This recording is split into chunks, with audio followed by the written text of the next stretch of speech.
હવે બીજી નવી શોર્ટ નોટ જે છે 2026 માટે જે મોસ્ટ એમબી લાગે છે દેવ્યાની, એ તમે સરળ ભાષામાં તમે સમજાવી દો. આવી જાઓ. ચલો, દેવ્યાની. તો દેવ્યાની કોણ હતી? તો Devyani was the daughter of the Shukracharya. શુક્રાચાર્યની પુત્રી હતી. Shukracharya had the mantra to bring the dead people to back to life. બીજું, Kacha the son of the Brihaspati came to the learn that મંત્ર.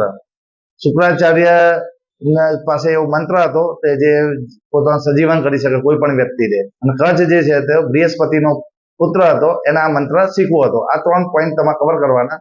પછી એવું લખવાનું, he served the Shukracharya with the deep devotion and Devyani fell in love with young and handsome and very intelligent Kacha. Devyani જે છે એ આ young handsome અને વેરી ઇન્ટેલિજન્ટ કચ્છને જોઈને એના પ્રેમમાં પડે છે.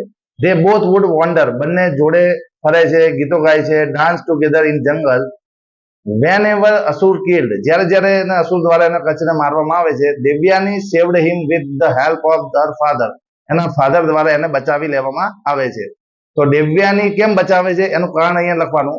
દેવ્યાની વોન્ટેડ ટુ મેરી હિમ, એને જોડે લગ્ન કરવા ઈચ્છતી હતી, બટ કચ્છ ડિનાઇડ હર, પણ કચ્છે એને શું પાડી? ના. Kacha loved her as a sister, Kacha એની જોડે પ્રેમ કરતો હતો, એ એઝ અ સિસ્ટર તરીકે, એટલે બેન તરીકે માનતો હતો. Devyani was a disappointed, Devyani આ વાત સાંભળીને ડિસઅપોઇન્ટ થઈ કે મેં તને આટલી વાર તમને બચાવ્યો, તો એનો મતલબ શું? તો એ ગુસ્સામાં આવીને સી કર્સ્ડ હિમ ધેટ, એને શ્રાપ આપ્યો. તો he would not be able to practise what he had learn, તે જે મારા ફાધર જોડથી જે શીખ્યું છે એ તારા ઉપયોગમાં આવશે નહીં. In spite of her much request, આટલી બધી રિક્વેસ્ટ કરવા છતાં પણ કચ્છ હેડ ટુ લીવ, કચ્છે એને છોડીને જતો રહ્યો. ચલો, લાઈક કરો, સબસ્ક્રાઇબ કરો.